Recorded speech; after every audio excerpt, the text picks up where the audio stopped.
안녕하세요. 플립입니다. 2023년 두 번째 뉴스를 시작하도록 하겠습니다. 오늘은 지난 시간에 이어서 INX 최근 소식들을 모아서 전달해 드리도록 하겠습니다. 그걸 먼저 벤지가 인터뷰부터 보시죠. 요 벤지가에서 라이브로 이렇게 인터뷰를 했었거든요.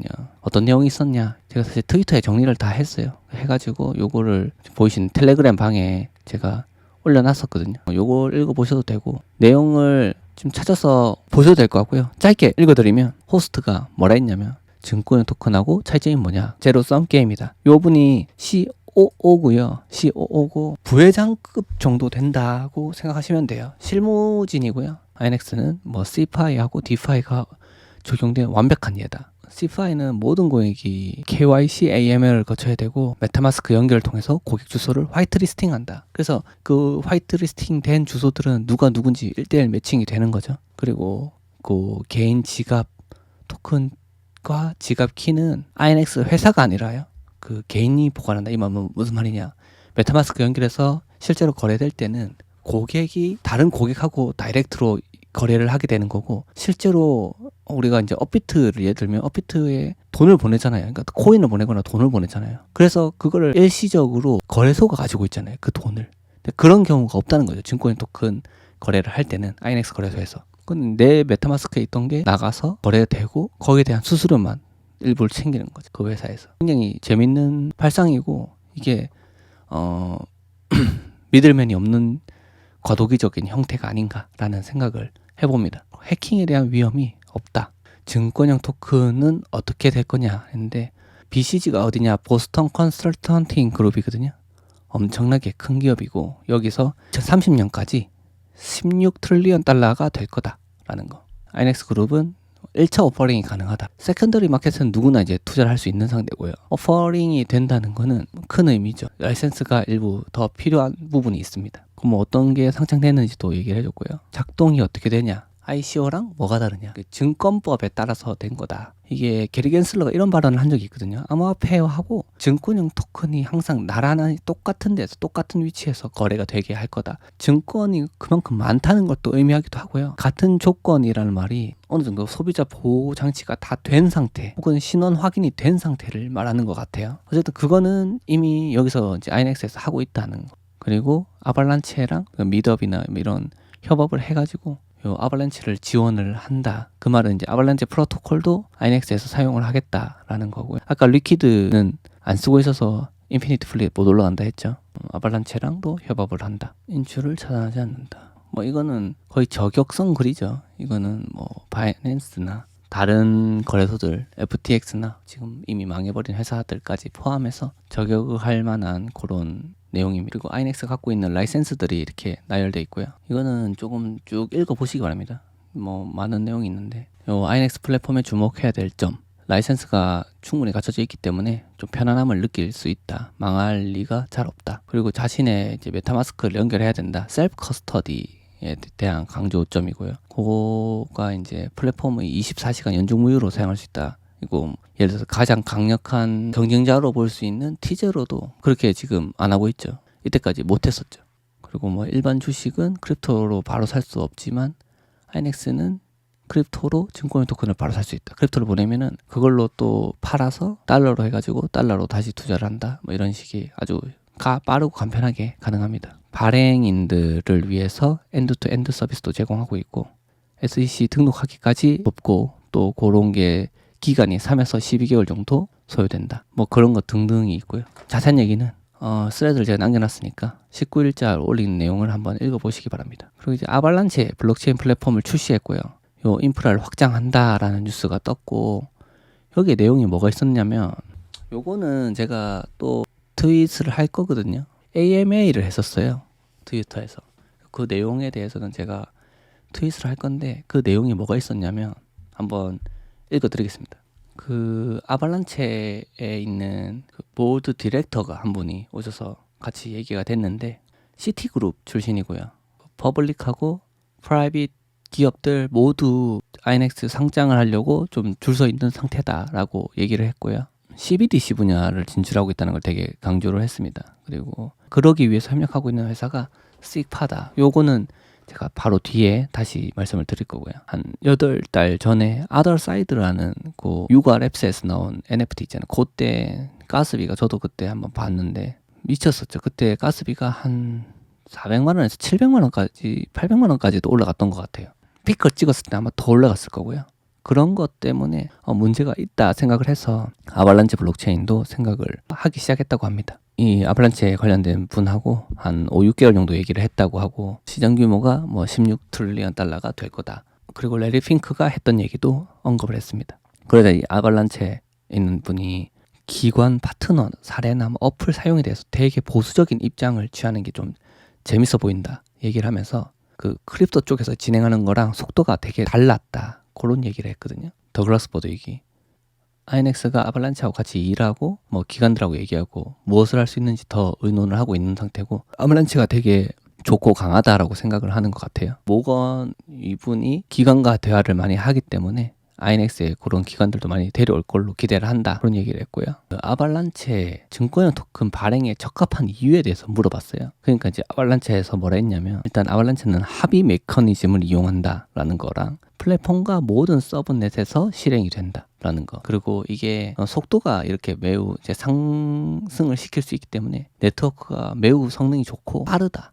그리고 이제 후속 거래에 대한 최종성을 가려한다. 거래의 최종성을 가능하게 한다. 중요한 의미가 될 수가 있죠. 그 검증자도 네트워크에 한 1250개 정도가 있는데 계속 성장 중이다라는 얘기를 했어요. 그리고 INX가 INX The Way라는 책을 집필을 했다고 하고요. 그게 아마 1월 달에 나올 거라고 얘기를 한 것 같아요. 이게 약간 교육 기관급으로 지금 INX는 한 3년 동안 사확장도 중요하지만 그런 거래처들에 대한 교육을 엄청 많이 해줬거든요. 그래서 뭐라고 했냐면 그 실제로 1차 오퍼링을 할 수 있는 2350개 브로커 딜러한테 연락을 해가지고 증권형 토큰을 어떻게 어디에 쓸 수 있는지를 설명해 줬다고 합니다. 근데 너희 너무 교육에만 치중되어 있는 거 아니냐. 자산 관점에서 공급 쪽을 좀 신경 써야 된다. 그러니까 더 많은 애들을 죄송합니다. 지금 목이 안 좋아서 데리고 와야 된다고 생각한다. 이렇게 얘기를 하니까 더 뭐라 했냐면 최근에 크립토 업계가 굉장히 끔찍했다. 근데 이제 규칙을 첫날부터 이렇게 지켜온 사람들은 강 건너 불구경이었다. 그리고 INX가 자본을 조달했을 때 주위에서 왜 보이저 디지털 같이 못하냐. FTX처럼 될 수 없냐. 높은 수익률을 제공할 수 있냐. 왜 이것을 제공하거나 그렇게 할 수 없냐 이런 질문들을 많이 했는데 대답을 이렇게 했다고 합니다. 미국에서 합법적이지 않다고 생각하기 때문에 그렇게 했다고 하고요. 우리는 이제 고객들한테 물건을 제공하기 전에 합법적인 것을 기다린다고 합니다. 이제는 근데 사람들이 FTX나 이런 게 많이 당했잖아요. 그래서 답답함을 느끼는 게 차라리 나을 수도 있다는 생각을 많이 해서 좀 돌아선 것 같아요. 그래서 사람들이 이제 규제에 대해서 이야기를 들을 준비가 되어 있다. 그리고 이게 매우 중요하다고 생각한다라고 얘기를 했어요. 그리고 뭐라고 했냐면 INX는 암호화폐 업계에서는 매우 큰 연못의 아주 작은 물고기라고 생각을 한다. 실제로 맞죠. 크립토 거래소로서 INX를 쓰는 사람이 극히 드물기 때문에 그렇죠. 근데 이 증권형 토큰 측면에서 봤을 때는 INX가 절대적인 고래라고 생각을 한다고 합니다. 여러 회사들이 컨소시엄을 맺고 이렇게 하는 걸 봤을 때는 저도 뭐 이 정도까지 활동적이거나 아니면 큰 규모의 딜을 하는 회사들은 없다고 단언할 수 있거든요. 그런 면에서 INX가 증권형 토큰 쪽에서는 확실히 고래가 아닌가 생각을 합니다. 그리고 또 잔잔한 대화들이 많이 오갔는데요. 이거는 제가 정리를 다시 해서 트위터에 올리도록 할 거고요. 그 트위터 내용은 올리는 대로 텔레그램 방에서 공유를 하도록 하겠습니다. 다음 뉴스는 브라질 CBDC를 2024년 목표로 한다. 이런 뉴스들을 최근에 많이 보셨을 거예요. 이 브라질뿐만 아니라 세계 많은 나라들이 CBDC를 준비하고 있거든요.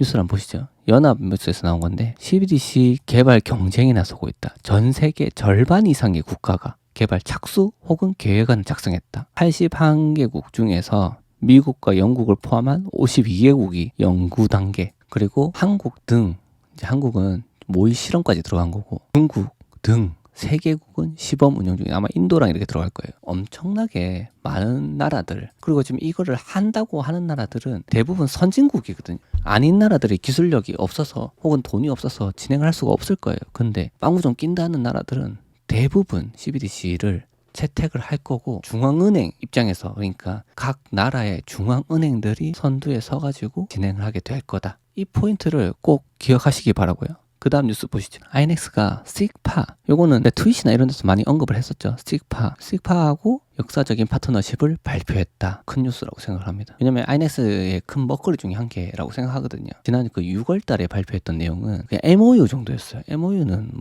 말 그대로 그냥 우리 밥 한 끼 하자 이 정도 수준이잖아요. 호감이 있었다 요 정도. 근데 요거는 사귀기로 한 거죠. 그렇게 느끼면 될 것 같고요. 그러면 이 씩파라는 회사가 왜 대단하냐? 어떤 회사냐? 보안 잉크를 제공하는 스위스 회사거든요. 그래서 어느 정도 사이즈인지를 보려고 제가 위키를 열었습니다. 매우 비밀스러운 회사라고 돼 있죠. 1900년도 초부터 해가지고 시작했는데 27년에 시작됐죠. 한 95년, 그러니까 거의 100년 된 회사인데 전 세계 통화 잉크의 85% 이상을 제공한다. 그 정도면 거의 우리나라가 아니죠. 전 세계 모든 돈의 85%는 이 회사에서 제공하는 잉크로 지폐를 만듭니다. 엄청난 회사다.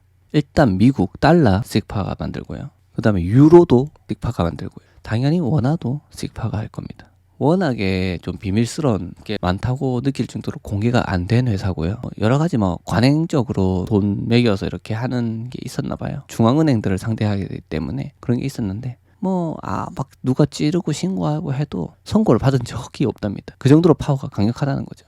이 회사가 전 세계 85개 이상의 통화에 잉크를 제공한다 했잖아요. 그 통화에 해당하는 거의 한 100개국에 가까운 나라들의 중앙은행, 일반 시중은행 말고요. 우리나라로 따지면 신한은행, 우리은행, KB 이런 쪽이 아니고 한국은행 같은 중앙은행들 있잖아요.